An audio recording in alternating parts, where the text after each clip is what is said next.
is Kate Skinner, and I am a high school teacher. With the coronavirus pandemic, I think that school funding, I don't believe that it's necessarily decreased, but I think schools have had to get creative with how resources are allocated.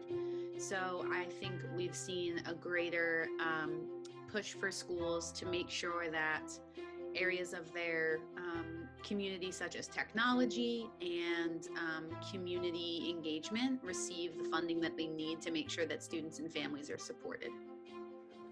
My name is Dr. Sakia Gates. I'm the Assistant Professor of Education in the school that never taught in a suburban area where I was probably able to see more of an expansion of school funding, but I was primarily just in Philadelphia where the poverty rate is pretty, I don't want to say high, maybe like at 25%. So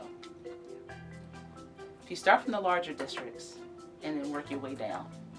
So these school districts get like a certain amount of funding, but in the certain schools, then they get certain funding from those school districts. So it will impact the lack of resources. In our classrooms, I think, or teachers specifically, I think we need funding to diversify the resources that we're using. I think if teachers had a greater access to, say a department fund or something like that, we may be able to reach out a little bit more and see some resources that we might pass over because we're paying for it out of our own pocket.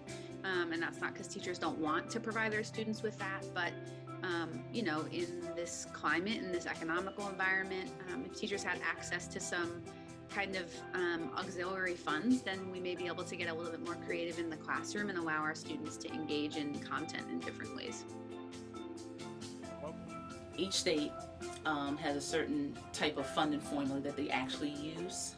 Now what that looks like varies across different states and varies across different cities as to how that's allocated. But in order to get that more so distributed, they use things like revenue such as income tax, sales tax, things of that nature within that particular city, which is why we have certain increases in taxes in the city, which a lot of people are not very happy about, but it gets very political too as to who gets what, but that's where this whole form of equity starts to come into. Yeah, I would say, I'm fortunate in high school that, I'm not providing as much of the day-to-day classroom supplies that, say, an elementary or middle school teacher would be. But I do, have a stock of things that I offer my students.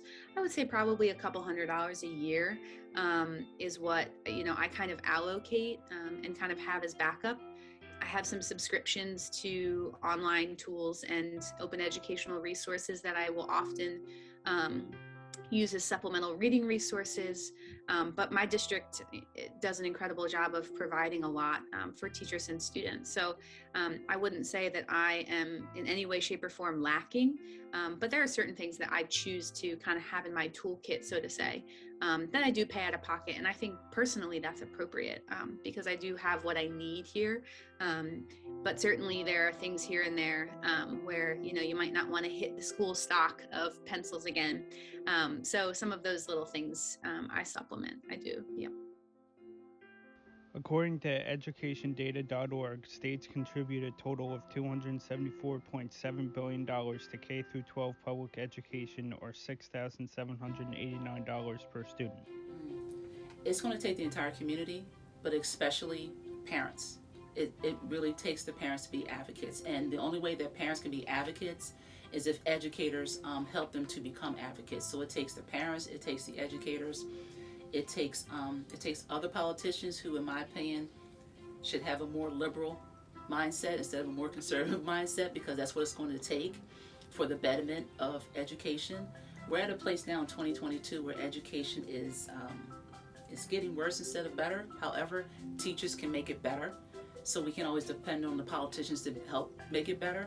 We can only ask them to increase the funding for our schools if they wish to do so. We know that we need updated literature. We know that schools need updated tools, technology tools. All of that kind of stands out pretty simply and concretely, but I think some of the other nuanced stuff, day by day schools are getting better, but that's something that I think we can continue to improve upon.